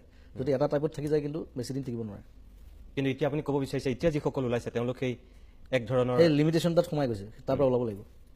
সেইটো মই তাহাঁতক লগ পালেও কওঁ যে বেলেগ ধৰণৰ গান কৰ, অলপ যিটো কৰি আছো তাৰ পৰা আঁতৰি গুচিয়ে, তেতিয়া আৰু ভাল পাব মানুহে। সেইটো মোৰ এক্সপিৰিয়েঞ্চৰ ফালৰ পৰা কৈছোঁ। নাই, সেইটো আপুনি ঠিকেই কৈছে। 25 বছৰ গান গোৱা অভিজ্ঞতাৰে আপুনি অভিজ্ঞ এজন মানে অসমৰ সেইটো এডভাইচ দিব পাৰিব লাগিব, দিব পাৰিব লাগিব। এইমাত্ৰ যে ওলাইছিল জিতুল সোণোৱালৰ কথা, আপুনি কীবৰ্ড বজাইছিল, জিতুল সোণোৱালৰ সন্দৰ্ভত আপোনাৰ এতিয়া ধাৰণা কি? জিতুলদা আজিকালি কম গায়, কিন্তু মই তেতিয়া যেতিয়া কীবৰ্ড বজাইছিলোঁ তেতিয়া জিতুলদাক চবে খুব পপুলাৰ আছিলে, আৰু গানবিলাকো যথেষ্ট পপুলাৰ আছিলে, কেইবাটাও ধুনীয়া ধুনীয়া এলবাম কৰিছে তেতিয়া। তাৰপিছত কি কাৰণ নাজানো, লাষ্টলি জিতুলে বহুত দিন এলবাম চেলবাম কৰা নাই বা চ'ল' গানো উলিওৱা নাই। আপোনাৰ লগত জিতুল সোণোৱালৰ বহুদিনৰ আগতে ক'ৰবাত সংঘাত হৈছিল নেকি? নাই, হোৱা নাই তেনেকুৱা একো নাই, তেনেকুৱা একো নাই। জিতুলদা মোৰ দাদাৰ লগত, উৎপল শৰ্মাৰ লগত, আৰু জিতুলদা একদম প্ৰথম অৱস্থাৰ পৰা মই লগ পাইছোঁ, তেতিয়া মই সৰু, উৎপলদাহঁতে জিতুলদাৰ লগত বজাইছিলে, প্ৰেক্টিচ কৰিছিলে। চ' ডিব্ৰুগড়ৰ পৰা তেতিয়াৰ পৰা মই চিনি পাওঁ। সংঘাত তেনেকৈ একো নাই, এতিয়া সৰু সুৰা কিবা দুই এটা হৈছে কেতিয়াবা, এইটো মনত নাই মই পাহৰিছোঁ। আপোনাৰ আগত কিন্তু যিসকল জনপ্ৰিয় হৈছিল, মই ভাবোঁ জিতুল সোণোৱাল তেতিয়া 1 নম্বৰত আছিল। জিতুলদা তেতিয়া আটাইতকৈ পপুলাৰ আছিলে, আৰু মই লাষ্টলি কীবৰ্ড জিতুলদাৰ লগতে বজাইছোঁ। তাৰ পৰা জিতুলদাৰ লগত বজোৱাৰ পিছত মই বেলেগ কোনো আৰ্টিষ্টৰ লগত বজোৱা নাই আজিলৈকে, মানে কি প্ৰফেচনেলি বজোৱা নাই ষ্টেজত। আৰু তাৰপিছত মই অনামিকা কৰিলোঁ, কৰি তাৰপিছত আৰু ছিংগিঙতে সোমাই গ'লোঁ আৰু যিমান পাৰি। এতিয়া বজাওঁ, ষ্টুডিঅ'ত বজাওঁ, কেতিয়াবা ষ্টেজতো বজাওঁ বাৰু মাজে মাজে। কিন্তু সেই সময়টো ভাল লাগিছিলে, তেতিয়া মই বেছিভাগ আৰ্টিষ্টৰ লগত বজাইছোঁ। লুনা সোণোৱাল আছিলে খুব পপুলাৰ তেতিয়া, লুনা ছোৱালীৰ ভিতৰত। লুনাৰ লগত প্ৰায় মই 3 বছৰমান বজাইছোঁ নন ষ্টপ। বিজয় ভূঞাৰ লগত তেওঁ দ্বৈত কণ্ঠৰ বহুত গীত গাইছে, বহুত ধুনীয়া ধুনীয়া হিট গান আছিলে। আৰু লুনাইও আজিকালি গান নাগায়। লুনাই লাষ্ট মোৰ তুমি মাথোঁ চিনেমাখনতে এটা গান গাইছে, লাষ্টলি ৰেকৰ্ড কৰিছে। আৰু কি কাৰণে নোগোৱা হ'ল নাজানো। আপোনাক যদি মই কওঁ যে আপোনাৰ সংগীতৰ এজন আদৰ্শ ব্যক্তি বা কোনোবা গুৰু, কাৰ নাম ল'ব আপুনি? গুৰু বুলি ক'বলৈ গ'লে মই ছিংগিঙত কিশোৰ কুমাৰক খুব ভাল পাওঁ। কিশোৰ কুমাৰ যিটো ছিংগিং ষ্টাইল, সেইটোতকৈ ওপৰত নাই বুলি ভাবোঁ ইণ্ডিয়াত। তাৰ যিটো ষ্টাইলত গায়, যিটো ফিলিংছ, যিটো ড্ৰামা যিটো কৰে, সেইটো বহুত শিকিবলগীয়া বস্তু, আৰু বহুত শিকিছোঁ। আৰু ইণ্টাৰনেশ্যনেল আৰ্টিষ্ট ক'লে মই ফতেহ আলী খান ভাল পাওঁ, খুব শুনো, চুফি যিটো জনৰ। তাৰপিছত বাহিৰৰ ষ্টিং আছে মোৰ ফেভৰেট, ষ্টিঙক এজন গুৰু বুলি ভাবোঁ মই, যদি মই লগ পোৱা নাই আজিলৈকে। আৰু এইফালে মোৰ মিউজিকৰ গুৰু আছে, গুৰু ৰমণী ৰায়, ঢুকালে তেখেত। তেওঁ বহুত বস্তু শিকাইছে মোক লাইফত। আৰু মই ডিফাৰেণ্ট জনৰবিলাক শুনো, একেধৰণৰ গান নুশুনো। চ' তেনেকৈ শিকিব বিচাৰোঁ, এতিয়াও শিকি আছোঁ। কিশোৰ কুমাৰৰ আপোনাৰ অন্যতম এগৰাকী যিহেতু আদৰ্শ ব্যক্তি বুলি কৈছে, তেওঁ গীতক লৈ, তেওঁ গীত এটা আপুনি যদি এইখিনি মুহূৰ্তত গুণগুণাই দিয়ে। মই যোৱা 12 বছৰ ধৰি এটা এলবাম কৰি আছোঁ, S D Burman, tribute to S D Burman. সেইটো এই বছৰ ৰিলিজ হ'ব অক্টোবৰ 1 তাৰিখে। তেখেতৰ 12 বছৰ সময় লাগিছে যে? 12 বছৰ কি কাৰণে নাজানো, মই মানে বাৰে বাৰে শুনো গানকেইটা, আকৌ কিবা এটা সলাওঁ। আপুনি বহুত বছৰ ধৰি কিন্তু মঞ্চত কৈ আহিছে এই এলবামটোৰ কথা, কিন্তু ৰিলিজ নহয়হে নহয়। এইবাৰ অক্টোবৰ 1 তাৰিখে ৰিলিজ হ'ব, আৰু সাৰেগামা ৰিলিজ কৰিব। সাৰেগামা তাত এছ ডি বৰ্মনে নিজে গোৱা গোটেইকেইটা গান গাইছোঁ মই, মানে মেইন 8টা গান, আৰু গোটেইবোৰ ফেমাছ গান এসময়ৰ। আৰু মই জনাত ইণ্ডিয়াত কোনো আজিলৈকে এছ ডি বৰ্মনে গোৱা গান কাভাৰ কৰা নাই। ষ্টেজত হয়তো 2-এজনে গাইছে, কিন্তু আৰু বৰ ধুনীয়া ধুনীয়া গান লিখা। বিৰতিৰ পিছত আমি উভতি আহিছোঁ আজিৰ এই অভিমত অনুষ্ঠানৰ মাজলৈ। আপোনালোকে গম পাইছে অসমৰ জনপ্ৰিয় শিল্পী হাৰ্টথ্ৰব জুবিন গাৰ্গ আজিৰ অভিমতৰ অতিথি। মই আকৌ আপোনাৰ কাষলৈ আহিছোঁ। মই অনুষ্ঠানটো শেষ কৰিব বিচাৰিছোঁ। আপোনাক যদি অনিল কাপুৰে এক্টিং কৰা এই নায়ক চিনেমাখনৰ দৰে 1 মাহমানৰ কাৰণে অসমৰ মুখ্যমন্ত্ৰী বনাই দিলেহেঁতেন, আপুনি প্ৰথমতেই কৰিবলগীয়া 3টা কাম কি হ'লহেঁতেন? ব্ৰহ্মপুত্ৰখন বান্ধি পেলালেহেঁতেন যাতে আৰু বানপানী নহয়। 2 কণ্ট্ৰল কৰিব লাগিব ব্ৰহ্মপুত্ৰ। প্ৰত্যেক বছৰ এইটো এটা ডাঙৰ যন্ত্ৰণা হৈছে মানুহৰ, আৰু সেইটো চৰকাৰে আচলতে খুব চিৰিয়াছলি বস্তুটো গৱেষণা কৰি কেনেকৈ ব্ৰহ্মপুত্ৰ কণ্ট্ৰল কৰিব পাৰি সেইটো আঁচনি ল'ব লাগে আৰু কৰিব লাগে কামটো অতি সোনকালে। 2 নম্বৰ চিনেমাখনত দেখুৱাইছে দেখোন কি কৰিছে, সেইবিলাক কৰিলে আপুনি কি কৰিলেহেঁতেন সেইটোহে সুধিছোঁ। কৰাপশ্যন বন্ধ কৰিবৰ কাৰণে কৰাপশ্যন তিনি ঘোষ খোৱা কৰাপশ্যন এইবিলাক বন্ধ কৰিব লাগিব। আৰু আমাৰ নতুন জেনেৰেশ্যনটোক কেনেকৈ মানে সামাজিকভাৱে আৰু এৱেৰ কৰিব পাৰি তাৰ কাৰণে কিছুমান স্পেচিয়েল ট্ৰেইনিং ৰাখিলেহেঁতেন, ট্ৰেইন কৰিলেহেঁতেন বাহিৰৰ পৰা মানুহ আনি বিভিন্ন বিশেষজ্ঞ বিভিন্ন ডিপাৰ্টমেণ্টৰ বিভিন্ন জনৰ বিভিন্ন মানুহক আনি তেওঁলোকৰ লগত ইণ্টাৰেক্ট কৰাই কেনেকৈ সামাজিকভাৱে মানসিকভাৱে আৰু কি বুলি কয় যিটো ডিপাৰ্টমেণ্টত তেওঁলোক স্কিল্ড চব মানুহ বেলেগ বেলেগ ডিপাৰ্টমেণ্টত স্কিল থাকে, তো সেইমতে তেওঁলোকক কেনেকৈ আৰু আগুৱাই লৈ যাব পাৰিম সেইটো চেষ্টা কৰিলেহেঁতেন। কেতিয়াবা আপোনাৰ চৰকাৰবিলাকৰ কাম কাজ দেখি এনেকুৱা নালাগেনে যে মই এদিন অসমৰ মুখ্যমন্ত্ৰী হৈ যোৱা হ'লে? কেতিয়াবা মন যায় শব্দটো মোৰ লগতে আছে, কিন্তু মই একেবাৰে নন পলিটিকেল আগতে কৈছোঁ, গতিকে পলিটিক্সত যোৱাৰ মোৰ কোনো ইচ্ছা নাই। পলিটিক্সৰ পৰা আঁতৰি থাকিও কেনেকৈ ভাল কাম কৰিব পাৰি সেইটোৱে মোৰ ইচ্ছা। বৰ্তমানৰ যিখন চৰকাৰ জাতি মাটি ভেটিৰ কথা কৈ পেলাই শাসনলৈ আহিছিল, এটাই শব্দ আছিল পৰিৱৰ্তন। চৰকাৰখন আপোনাৰ দৃষ্টিত ঠিকে আছে? জাতি মাটি ভেটি সুৰক্ষিত হৈ আছে? এতিয়া 1 বছৰ আগতে পৰিৱৰ্তন শব্দটো শুনি আমাৰ চবৰে খুব ভাল লাগিছিলে, মোৰ নিজৰো ভাল লাগিছিলে। এতিয়া নেক্সট 3 বছৰৰ ভিতৰত গম পোৱা যাব কিমান পৰিৱৰ্তন হ'ল। মই এইটো নকওঁ যে একে বছৰতে সলাই পেলাক দেখিম, কিন্তু এই 1.5 বছৰৰ যিখিনি কাম কাজ দেখিছে, ধৰক আপুনি ব্ৰহ্মপুত্ৰৰ কথা ক'লে, ইয়াত নমামী মহোৎসৱ পাতিলে, এইবাৰে সৰ্বাধিক যোৱা 10 বছৰৰ ভিতৰত হয়তো বা 15 বছৰৰ ভিতৰত সৰ্বাধিক বান হৈছে। আপুনি নিজেই ক'লে এই ব্ৰহ্মপুত্ৰৰ ভেটি পেলোৱাৰ কথা, সেইকাৰণে চাগে কৈছে আপুনি শেহতীয়া বান দেখি পেলাই কৈছে। নমামী এটা গান ময়ো গাইছিলোঁ সংস্কৃত যিটো ভাৰ্জন সংস্কৃতত, কিন্তু মই তেতিয়া গুৱাহাটীলৈ আহিয়ে কৈছিলোঁ বোলো ব্ৰহ্মপুত্ৰত জোকাই লোৱাটো ভাল হোৱা নাই। আপুনি ভাবে নেকি যে ব্ৰহ্মপুত্ৰক জোকাই লোৱাৰ কাৰণে এইবাৰ কালৰূপ ধৰিছে? সেইটো তেনেকুৱা যেন লাগে কিন্তু কেতিয়াবা ব্ৰহ্মপুত্ৰক জোকাই ল'ব নাপায় আচলতে, মিষ্টিক ৰিভাৰ যেনেকৈ আছে তেনেকৈ থাকিব লাগে। চ' সেইটো বাৰু এইটো এই 1.5 বছৰীয়া যিবিলাক কাম কাজ তেনেকুৱা কিছু কাম কাজ যিটোৱে আপোনাক অলপ আমনি কৰে। কিন্তু এটা কথা ক'ম, মই নমামীত যে ইমান পইচা খৰচ কৰিলে সেই পইচাখিনি আৰু বেলেগ কামত মানুহৰ কাৰণে খৰচ কৰিব পৰা গ'লহেঁতেন নমামী নাপাতি। নমামী মহোৎসৱটো পতাটো ফেষ্টিভেল পাতক, ভাল ফেষ্টিভেল এটা দৰকাৰ অসমত, কিন্তু নমামী বুলি পাতি বহুত পইচা নষ্ট হোৱা যেন লাগিলে মোৰ। আৰু সেইকেইদিন ফেষ্টিভেলৰ কিন্তু চবেই দেখিছে বৰষুণে গোটেই উঠাই পেলালে গোটেই। ৰাজ্য চৰকাৰে 22খনকৈ কলেজ দীনদয়ালৰ নামত পাতিব বিচাৰিছে, সিদ্ধান্ত লৈছে, আপুনি সমৰ্থন কৰে? 22খন কলেজ কিয় লাগে? এখন কৰিব পাৰে, একো নাই। আৰু পাতিব লগা মানুহ বহুত আছে আমাৰ, বিষ্ণুৰাভা আছে, অম্বিকাগিৰি আছে, জ্যোতিপ্ৰসাদ আগৰৱালা আছে নাই, ভূপেন হাজৰিকাৰ নামত পাতিব পাৰে। অসমততো আমাৰ প্ৰতিভাৰ অভাৱ নাই, তেওঁলোককো ট্ৰিবিউট দিয়া হ'ব, গতিকে 22খন কলেজ নালাগে, এখন পাতিব। এই 1.5 বছৰীয়া শাসনকালত সৰ্বানন্দ সোণোৱালে যিখিনি কাম কৰিছে, আপোনাক সুখ আনন্দ দুখ বেদনা কোনটো দিছে? সুখটো এতিয়া সুখ দেখাই নাই দেখোন, অজস্ৰ কিবা কিবি উল্টা পুল্টাহে দেখি আছোঁ, যন্ত্ৰণা মানুহৰ, খেতি বাতিলেও কিবা কিবি গণ্ডগোল চলি আছে এইবিলাক।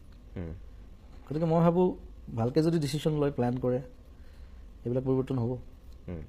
আৰু যোৱা 15 বছৰে বহুত হ'বলগীয়া কাম নহ'লে অসমত, মানুহে বিচাৰে, সেইকাৰণেহে আমি পৰিৱৰ্তন বিচাৰিছোঁ। হয়, মানুহে বিচাৰে যে সৰ্বানন্দ সোণোৱাল অধিক সক্ৰিয় হওক, ক্ষিপ্ৰ হওক, ইয়াতকৈ আৰু সবল ৰূপত তেওঁ আত্মপ্ৰকাশ কৰক।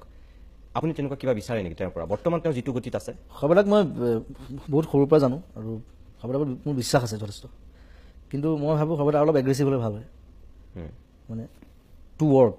এগ্ৰেছিভ মই অন্য চেঞ্চত কোৱা নাই, এগ্ৰেশ্যনটো লাগে আৰু মানুহৰ বহুত বেছি এক্সপেক্টেশ্যন আছে সৰ্বাদাৰ ওপৰত। অকল সৰ্বাদা বুলিয়ে নহয়, এতিয়া নতুন মিনিষ্টাৰ MLA বহুত য়াং আছে, বহুত কাম কৰিব পাৰে আচলতে। য়াং ষ্টেজত মিনিষ্টাৰ হৈছে, MLA হৈছে, মোৰ লগৰে আছে দুজনমান, তেওঁলোকে পৰা নাই। তেওঁলোকে মই লগ পালে সেইটো কথাই কওঁ যে কি প্লেনিং চলি আছে নতুন, এতিয়া প্লেনিং কেনেকুৱা ধৰণে প্লেন কৰিছে আৰু 2 বছৰমানত গম পাম আৰু আকৌ সেই ভুলবোৰ হোৱাটো নিবিচাৰোঁ। প্ৰথম কথা, অসমখন শক্তিশালী হৈ থকাটোৱে ডাঙৰ কথা, আৰু সেই বিশ্বাসটো যাতে নাভাঙে সেইটো বিচাৰোঁ। মই ইয়াৰ আগতো আপোনাক এবাৰ কৈছিলোঁ, অসমৰ 3জন মানুহে অসমৰ চেহেৰা সলনি কৰি দিব পাৰে। ৰাজনৈতিক ক্ষেত্ৰত হিমন্ত বিশ্ব শৰ্মা, সামাজিক ক্ষেত্ৰত অখিল গগৈ আৰু সাংস্কৃতিক ক্ষেত্ৰত জুবিন গাৰ্গ। এই 3জন মানুহ যদি একেলগে অসমৰ চেহেৰা সলনি কৰোঁ বুলি লাগি যায়, সঁচাকৈ চেহেৰাখন সলনি হৈ যাব। হিমন্ত বিশ্ব শৰ্মাৰ পিছফালে এনেকুৱা এটা শক্তিশালী জনসমৰ্থন আছে, অসমৰ কোনো ৰাজনীতিবিদৰ সেই শক্তিটো নাই।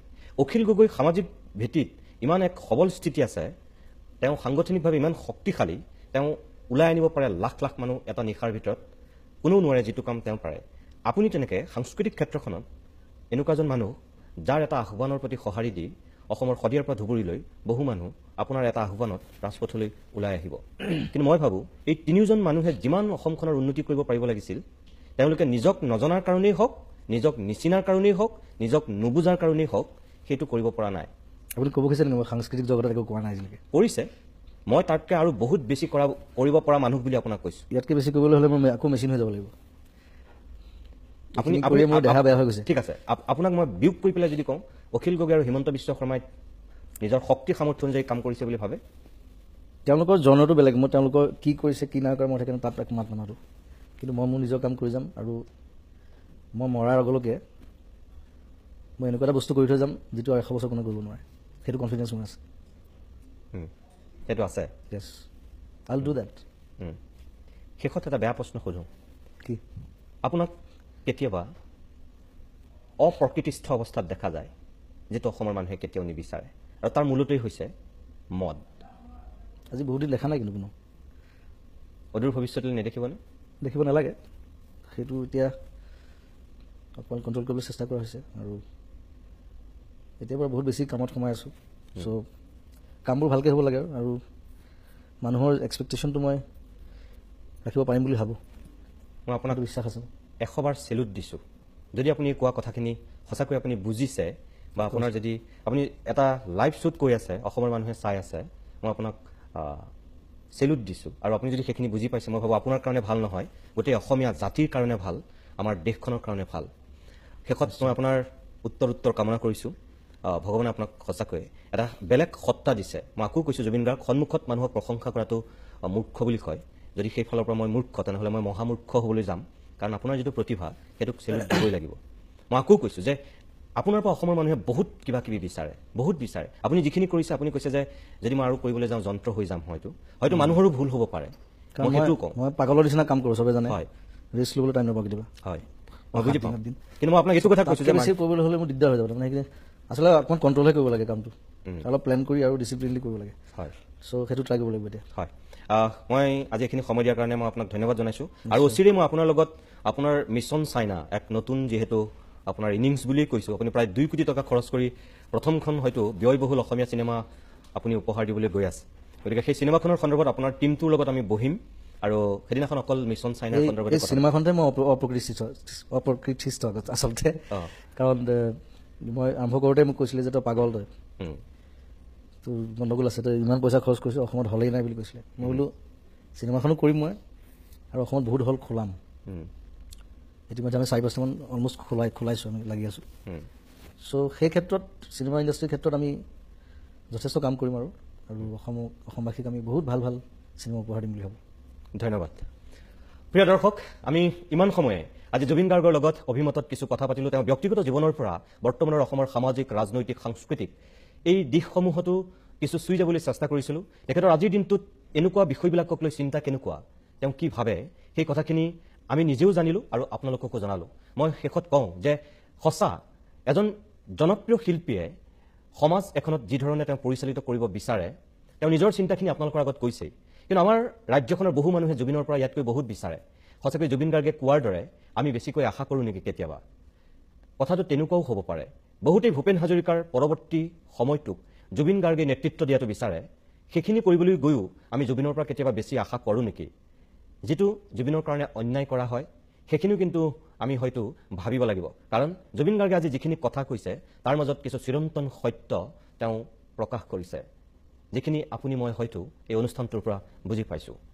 মই আশা কৰিছোঁ জুবিন গাৰ্গক আজি আপোনালোকে কিছু নতুন ৰূপত আত্মপ্ৰকাশ কৰা দেখিবলৈ পাইছে। বিশেষকৈ শেষৰ ফালে তেওঁ যিকেইটা কথা কৈছে, যদি অদূৰ ভৱিষ্যতলৈ সেই কথাখিনি তেওঁ বাস্তৱত কৰি দেখুৱায়, তেনেহ'লে আমি ভাবিম এজন নতুন জুবিন গাৰ্গক অসমবাসী আকৌ লগ পাইছে, এটা নতুন দিগন্তৰ সূচনা হৈছে। সেই আশাৰেই আজিৰ এই